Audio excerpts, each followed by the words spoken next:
Welcome back, viewers. You're watching The Savera and I'm Shefali.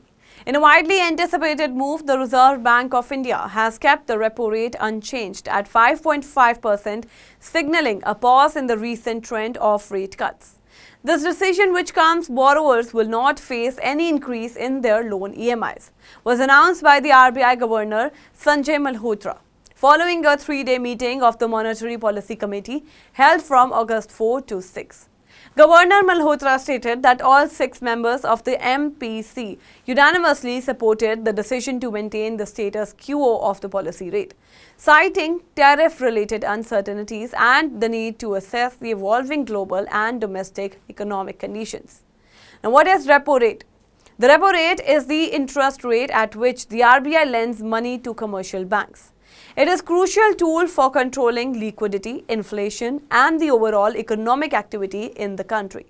When the repo rate is reduced, borrowers become cheaper for banks, who in turn pass the benefit to customers through lower low interest rates. Conversely, an increase in the repo rate makes loans costlier, curbing excess liquidity and inflation. Stable rates to support festive and monsoon-driven growth. Now, Governor Malhotra highlighted that the monsoon session has been favorable so far, and with the festive season around the corner, economic activity is expected to pick up further. He noted that the stable interest rate environment, along with the government and RBI policy support, creates a conducive atmosphere for continued economic growth in the coming months. While challenges related to global trade persist, the governor pointed out the geopolitical tensions have eased to some extent, offering a slightly more optimistic outlook for India's external sector. Repo rate reduced by 1% over 3 previous meetings. So far this year, the RBI has reduced the repo rate on 3 occasions, cumulatively lowering by 1 percentage point. February 2025, repo rate reduced from 6.5% to 6.25%, the first cut in nearly 5 years. April 2025, a further reduction of 0.25%, bringing the rate to 6%. June 2020, a sharper cut of 0.50% reduced the current rate to 5.5%. Now, these cuts were aimed at stimulating economic activity and global slowdown concerns and domestic recovery efforts. Now, why does RBI change the repo rate? The repo rate serves as one of the RBI's most effective tools to manage inflation and economic stability.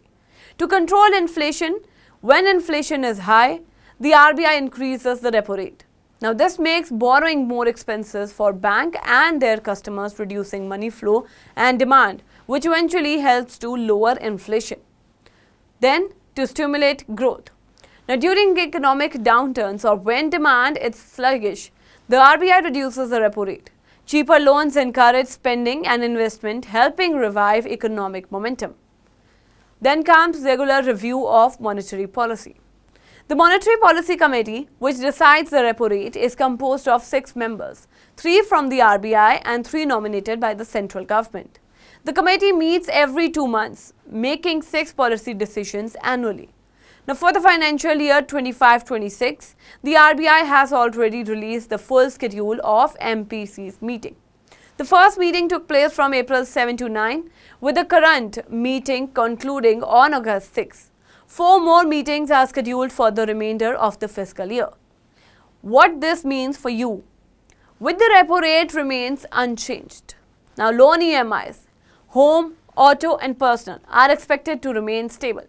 Banks are likely to raise interest rates in the immediate future. The current policy stance may help sustain customer spending and investment. Overall, the RBI's cautious and balanced approach reflects its attempt to strike a middle ground between supporting growth and managing inflation, while closely monitoring both domestic indicators and global economic risk. That's all for now on this update. Stay tuned to the Savera, download the app and follow us on various social media platforms.